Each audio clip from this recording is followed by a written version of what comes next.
안녕하세요. 비전의 보썰입니다. 오늘 이야기, 사연자님이 직접 겪은 일인데 정말 기묘합니다. 어떤 이야기인지 지금 시청해 보겠습니다. 이야기 시작합니다. 저는 서울에 거주 중인 30대 남성입니다. 이번 일을 겪은 지는 이제 8년 정도 되어 가는데요. 제가 서울에 올라온 지 얼마 안 되었을 때 일입니다. 저는 아버지와 둘이서 지방의 작은 도시에 살다가 제가 성인이 되고 아버지의 일로 인해 서울로 이사를 오게 됩니다. 당시는 초겨울인데도 많이 추웠고 바람 또한 많이 불었습니다. 이사 후 저는 아버지와 산책 겸 동네 구경을 하던 중이었는데요. 저희 집으로 가는 길은 두 곳이 있었는데 한 곳은 골목길로 인적이 드문 곳이긴 하지만 버스 정류장에서 가로질러 가면 집으로 바로 가는 길이었고, 한 곳은 버스 정류장에서 둘러서 가야 해서 비교적 시간이 걸리는 길이었습니다. 그래서 저는 아버지와 시간이 얼마나 차이가 나는지 보려고 아버지는 둘러오는 길로 해서 집으로 오는 걸 선택하셨고, 저는 골목길로 가로질러 가는 길로 해서 집 앞에서 만나기로 했습니다. 그렇게 저는 골목길로 들어갔는데요. 낮인데도 불구하고 골목길은 뭔가 무섭다는 표현이 어울렸습니다. 사람 한 명 없는 골목길을 걷던 중 멀리 보이는 가로등 밑에 할머니 한 분이 서 계셨는데요. 저는 낮인데도 할머니가 있다는 걸 보고 안심하고 빠르게 걸어갔습니다.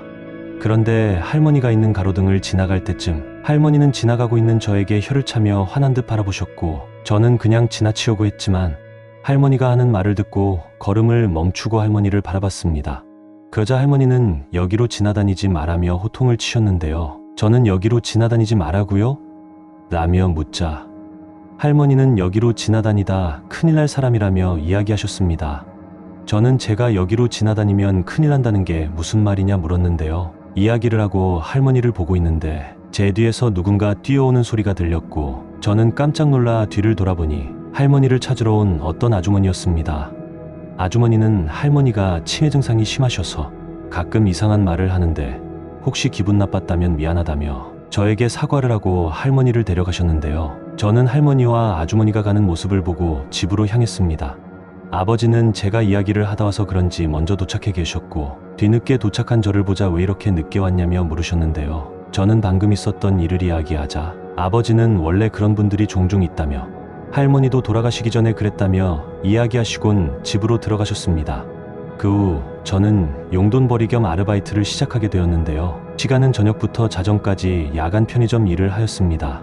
편의점 일은 보통 파트타임으로 야간 주간이 있는 편인데, 제가 했던 편의점은 보통 낮에는 사장님께서 일을 하시고 저녁 시간이 되면 제가 출근을 하여 막차가 끊기기 전 문을 닫았는데요. 저는 저녁 시간부터 자정까지 6시간 파트타임으로 일을 하였습니다. 일은 보통 편의점 아르바이트와 마찬가지로 손님이 오면 응대를 해주는 거 외엔 하는 일은 없었습니다. 그날도 일을 끝내고 정리하고 나왔는데요. 저는 버스에 타서 앉아있는데 불현듯 이사를 온 지 얼마 안 되었을 때 봤던 할머니가 생각이 났는데요. 오늘은 골목길로 가지 말아야 하나 생각하고 있었는데 버스는 어느덧 제가 내려야 하는 정류장 앞에 도착했고, 저는 벨을 누르고 뒷문으로 내렸습니다. 버스에서 내리니 온도 차이가 많이 나서 그런지 많이 추웠는데요. 저는 무서운 것보단 빨리 집에 들어가서 전기장판에 몸을 녹여야겠다 생각하고 골목길로 향했습니다. 집으로 향해 걸어가고 있는데 골목길에 들어가니 뭔가 평소보다 차가운 느낌이 드는 것 같았고, 저는 어제보다 더 추워진 거라 생각하며 어두운 골목길을 걷고 있었는데요. 어느 정도 걷다 보니 평소엔 멀쩡했던 가로등 불빛이 나가 있는 게 보였습니다.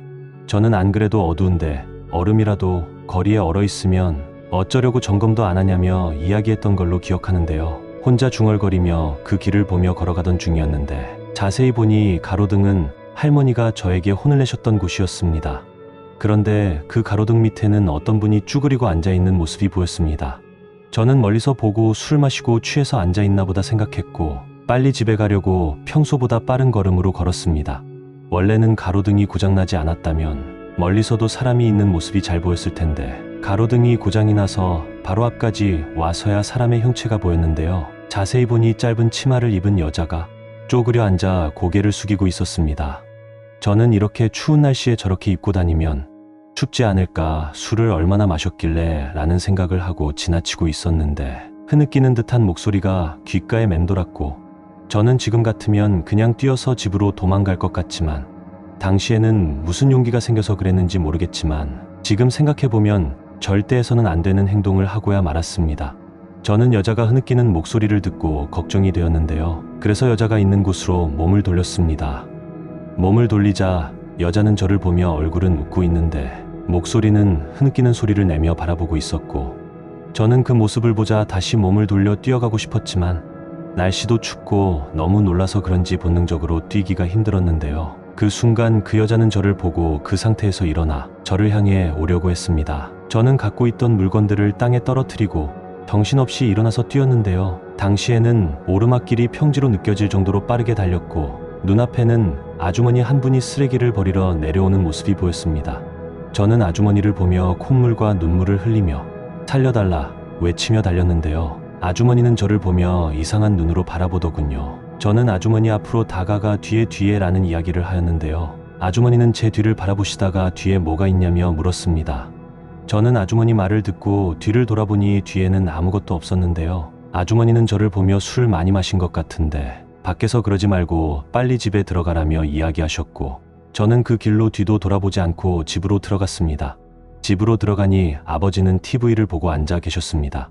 그리고 저는 너무 피곤하다고 이야기하고 방으로 들어가려 하는데 아버지는 저에게 다가오시더니 혹시 술을 마시고 왔냐며 물었고, 저는 아까 아주머니도 그렇고 술 냄새가 난다고 하지라는 의문이 들었죠. 그리고 술 마신 게 아니고 아까 집에 올라오면서 귀신을 본 것 같다 했는데요. 아버지는 평소와 다르게 화가 나신 말투를 하며 20살 넘어서 무슨 귀신 타령이냐며 이야기하셨고 거실에 TV를 끄고 방으로 들어가셨습니다. 저는 귀신을 본 것도 무서운데 아버지마저 화를 내고 방으로 들어가니 혹시나 오늘 가위에 눌리는 건 아니겠지? 아니면 나를 따라온 건 아니겠지? 라는 생각을 하며 방에 누웠습니다. 방에 누워 새벽 3시가 넘은 시간에도 저는 잡생각이 많아 잠을 이루지 못했는데요. 잠시 뒤 저희 집 앞으로 누군가 걸어오는 구두 소리가 들렸고 새벽 시간이어서 그 소리는 더욱 선명하게 들려왔습니다. 그리고 저희 집으로 들어오는 소리가 들렸는데요. 그리고 이 방 저 방을 돌아다니다 천천히 제 방문을 열었습니다. 저는 제 방문을 여는 모습을 보니 아까 가로등 밑 그 여자였고 고함을 지르며 침대에서 일어났습니다. 일어나니 아침이었고 아버지는 깜짝 놀란 모습으로 제 방에 들어오셔서 무슨 일이냐며 물었는데요. 저는 어제 아버지에게 귀신을 봤다는 말을 듣고 혼난 생각이 들어 아무것도 아니라는 이야기를 하고 혼자서 마음을 삭혔습니다. 그리고 그날도 아르바이트를 가야 해서 저녁 시간이 되어 그 길을 지나가고 있었는데요. 초저녁엔 출퇴근을 하는 사람들이 있어서 그나마 골목길에는 사람들이 많았는데 그날은 그 가로등 밑에 검정색 코트를 입고 하얀 꽃을 들고 있는 남자 한 명과 나이가 어느 정도 들어 보이는 중년의 아주머니가 서 계셨습니다. 저는 저기서 뭐 하는 거지 생각하며 멀리서부터 그 모습을 보며 천천히 걸어갔는데요. 아주머니는 허공을 보며 무언가 이야기를 하고 계셨고 남자분은 눈을 감고 뭔가를 생각하는 듯 보였습니다. 저는 어제 여기서 귀신을 봐서 혹시 여기에 무언가 있나 생각하고 조심히 다가갔습니다. 그리고 혹시 여기서 무슨 일이 있었냐며 조심스럽게 여쭤봤는데요. 그러자 남성분은 여기서 본인 누나가 5년 전에 돌아가셨다며 이야기해 주시더군요. 저는 어떻게 돌아가셨냐 묻고 싶었지만 오지랖 같아 물어보지 못했는데요. 저번에 봤던 할머니가 저번과 다른 얼굴을 하고 이곳으로 다가오시더니 제 앞에 서 있는 중년의 아주머니와 인사를 하는 것이었습니다. 그리고 할머니 옆엔 저번에 봤던 아주머니도 있었는데요. 아주머니는 할머니에게 저번에 이 친구에게 무슨 말을 그렇게 했냐 하셨고 할머니는 본인이 정신이 오락가락해서 그러니 미안하다고 하시더군요. 그리고 저는 여기서 무슨 일이 있었는지 여쭤봤는데요. 옆에서 중년의 아주머니가 말씀해 주셨습니다. 본인 딸이 여기 살 적에 늦은 시간 친구들과 놀다 귀가하던 중이었는데 이곳에서 괴한에게 피습을 당했는데 당시에도 여기엔 밤에 사람들이 다니지 않아 과다출혈로 사망했다고 이야기했죠. 그리고 최초 발견자가 할머니였다고 하셨는데요. 이후 가족들은 이 동네를 떠나게 됐다 했고 저는 더 이상 무슨 말도 해줄 수가 없었습니다.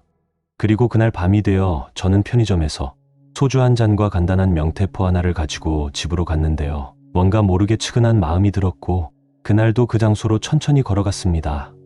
그날도 그곳엔 불이 꺼져 있었고 아무것도 보이지 않더군요. 저는 그곳에 명태포 하나와 소주를 올려놓은 뒤 집으로 돌아왔는데요. 그날 밤 정말 이상한 꿈을 꾸게 됩니다. 꿈에서는 누군가가 저희 집 초인종을 눌렀고 저는 초인종 소리를 듣고 문을 열어주자 화려하게 옷을 입은 여성분이 저에게 말은 하지 않았지만 감사하다는 말을 하는 게 느껴졌는데요. 그 이후 분명 이 일 때문에 그렇게 된 건 아니겠지만 당시 아버지가 서울에 상경하여 하시던 일이 잘 풀렸고 저희는 더 좋은 집으로 이사를 가게 되었고 저 또한 1년 뒤 제가 원하는 일을 하며 지낼 수 있게 되었습니다. 이후 그 여자는 제 꿈에도 제 앞에도 나타나지 않았는데요. 정말 세상에 이런 일이 있구나 하는 생각으로 제보하게 되었습니다. 오늘 이야기 어떠셨나요? 저는 나쁜 귀신들도 많지만 정말 귀신에게 무언가를 베풀면 우리를 도와주는 귀신도 있다고 하던데요. 그 말이 맞다고 생각되는 사연이었습니다. 이야기를 들으신 분들의 생각도 궁금하니 댓글로 적어주시면 감사하겠고요. 가시기 전 구독, 좋아요 한 번씩 부탁드리겠습니다. 다음 이야기로 뵙겠습니다. 감사합니다.